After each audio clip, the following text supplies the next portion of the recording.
गणेश जी भगवान की जय हो। दोस्तों, एक समय की बात है।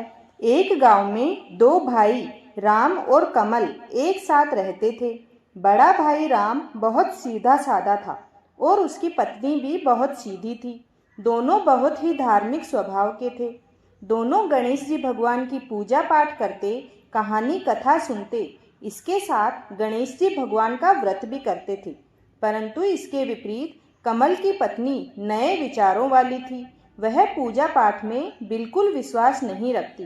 कमल भी आदमी सीधा था और अपनी पत्नी को पूजा पाठ करने के लिए समझाता था, परंतु उसके समझाने पर भी उसकी पत्नी पूजा पाठ नहीं करती। कमल उसे समझाता था कि पूजा पाठ नहीं करने से घर में अशांति छाई रहती है, हमेशा मन उदास रहता है। पर वह कहाँ मानने वाली थी और वह अपनी जेठानी को अनपढ़ गंवार कहकर हमेशा उसका मजाक उड़ाया करती थी। दोनों भाई एक साथ रहते थे, एक साथ ही काम करते थे, घर में सुख शांति थी। लेकिन एक दिन संजना किसी बात पर सत्यवती से लड़ाई करने लगी और कमल को कहने लगी कि अब वह यहाँ नहीं रहेगी। सभी ने उसे बहुत समझाया, पर वह कहाँ मानने वाली थी। घर, खेत, रुपया, पैसा सभी का बंटवारा करवा दिया। दोनों भाई अलग अलग रहने लगे। सत्यवती तो गणेश जी महाराज की पूजा पाठ करती, कहानी कथा सुनती।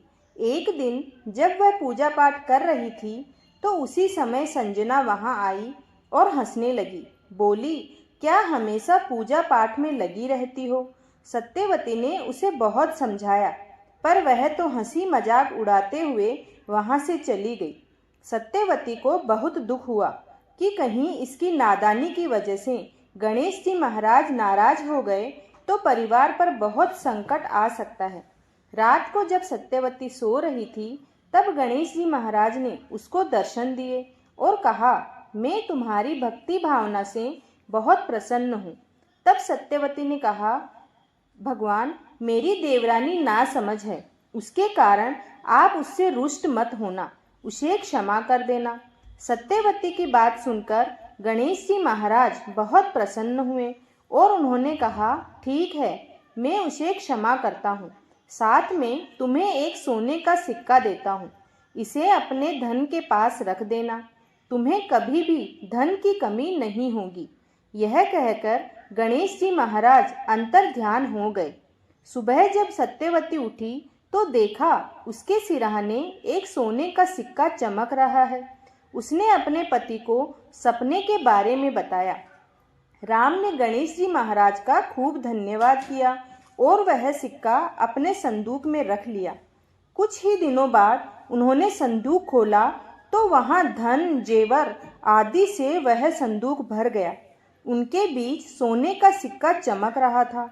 दोनों पति पत्नी अमीर हो गए। उन्होंने बहुत बड़ा मकान बनवा लिया।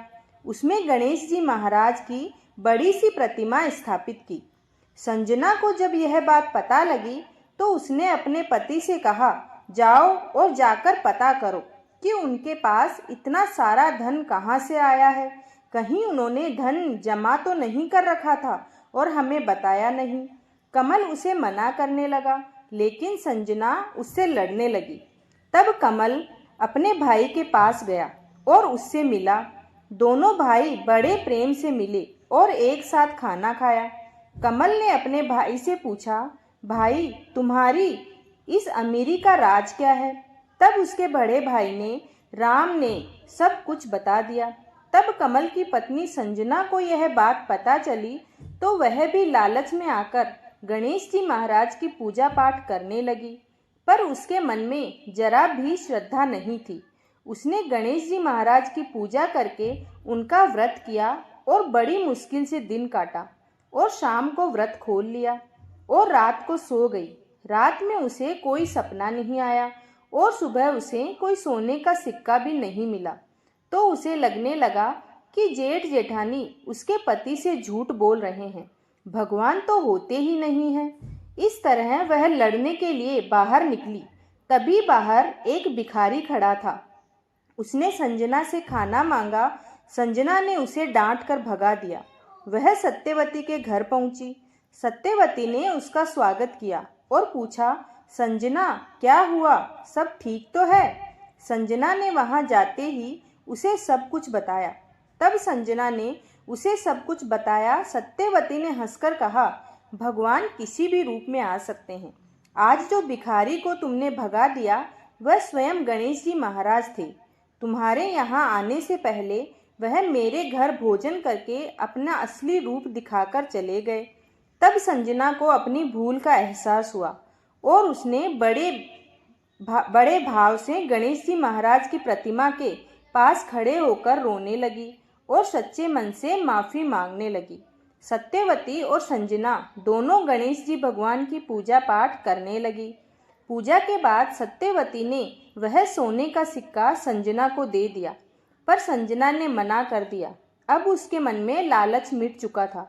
उसके बाद जब वह अपने घर आई तो देखा उसका घर भी बड़ा हो चुका था और गणेश जी महाराज, जैसी कृपा आपने जेठ जेठानी पर करी वैसी कृपा आप सभी पर करें।